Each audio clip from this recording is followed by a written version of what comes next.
السلام علیکم ورحمۃ اللہ تعالی وبرکاتہ۔ ناظرین محترم، امید ہے کہ آپ سب خیریت سے ہوں گے۔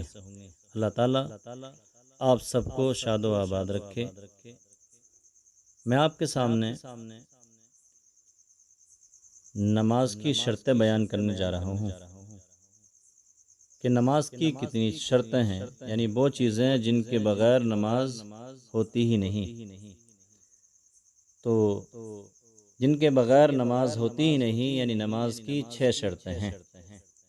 نمبر 1 طہارت، نمبر 2 ستر عورت، نمبر 3 استقبال قبلہ، نمبر 4 وقت، نمبر 5 نیت، نمبر 6 تکبیر تحریمہ۔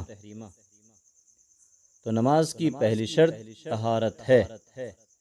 طہارت کا مطلب کیا ہے؟ طہارت کا مطلب ہے نمازی کے بدن کا پاک و صاف ہونا، نمازی کے کپڑے کا پاک و صاف ہونا، اور اس جگہ کا پاک و صاف ہونا جس پر وہ نماز پڑھے۔ یہ نماز کی پہلی شرط طہارت کہلاتی ہے۔ نماز کی دوسری شرط ستر عورت ہے۔ ستر عورت کا کیا مطلب ہے؟ یعنی مرد کو ناف سے گھٹنے تک چھپانا، یہ ستر عورت کہلاتا ہے۔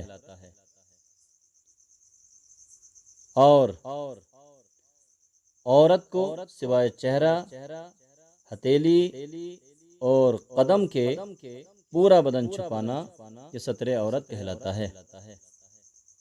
کچھ لوگوں کی گندی عادت ہوتی ہے اور وہ جب بستر پر جاتے ہیں تو اپنے ستر کو کھول دیتے ہیں، صرف انڈر ویئر پہن کر سوتے ہیں۔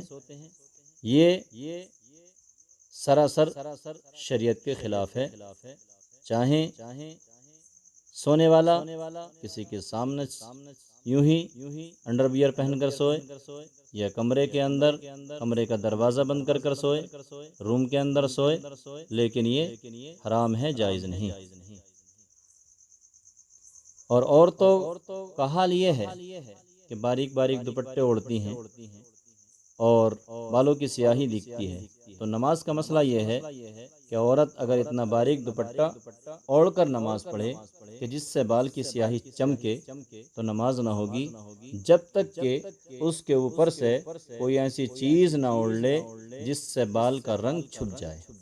یہ نماز کی دوسری شرط ہے ستر عورت۔ تیسری شرط نماز کی ہے استقبال قبلہ۔ استقبال قبلہ کا مطلب کیا ہے؟ اس کا مطلب ہے نماز میں قبلے کی طرف منہ کرنا، یعنی قبلے کی طرف منہ کر کے نماز پڑھنا۔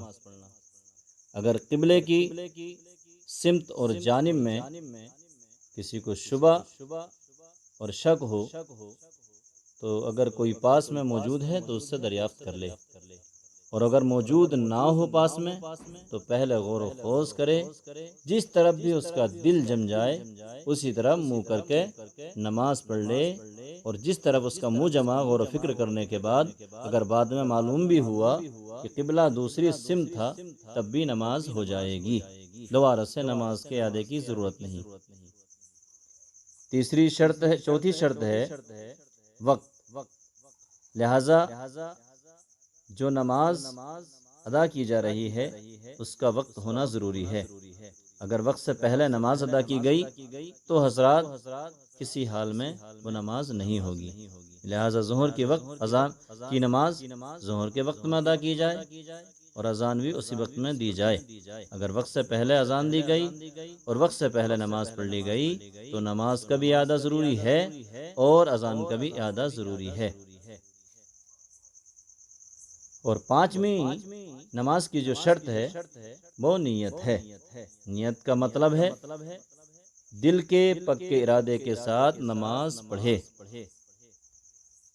اور نیت کے الفاظ زبان سے کہہ لے تو یہ مستحب ہے۔ اس میں نہ اردو کی تخصیص ہے نہ عربی کی تخصیص ہے، جس طرح سے چاہے نیت کر سکتا ہے۔ سامعین محترم، نماز کی چھٹی شرط اور آخری شرط تکبیر تحریمہ ہے۔ تکبیر تحریمہ کا مطلب ہے نماز کے شروع میں لفظ اللہ اکبر کہنا، یعنی لفظ اللہ اکبر کہنا شرط ہے۔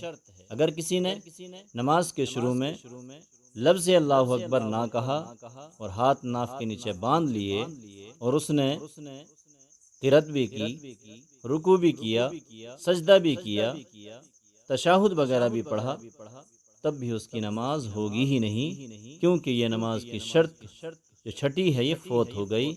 لہٰذا لفظ اللہ اکبر کا کہنا یہ نماز کے اندر شرط ہے۔ یہ نماز کی 6 شرطیں ہیں جن کے بغیر نماز سرے سے ہوتی ہی نہیں، لہٰذا نماز ادا کرنے کے وقت میں ان 6 شرطوں کا پورے طور پر مصلی حضرات کو، نمازی حضرات کو خیال رکھنا اور توجہ دینا ضروری ہے، تاکہ جو نماز ادا کی جائے وہ مکمل طور پر صحیح ہو جائے، کیونکہ رب تبارک و تعالیٰ کی بارگاہ میں وہی نماز جو صحیح انداز میں خشوع و خضوع کے ساتھ اور خلوص کے ساتھ ادا کی جاتی ہے قابل قبول ہوتی ہے۔ مولا تعالیٰ کی بارگاہ میں دعا ہے کہ ہمیں نمازوں کی شرطوں کے ساتھ ادا کرنے کی توفیق عطا فرمائے۔ میں اپنی بات کو اسی پر ختم کرتا ہوں، لہٰذا آپ بیلکن کی گھنٹی کو دبائیں اور شیئر بھی کریں اور اس پیغام کو دوسروں تک بھی پہنچائیں۔ السلام علیکم ورحمۃ اللہ تعالیٰ وبرکاتہ۔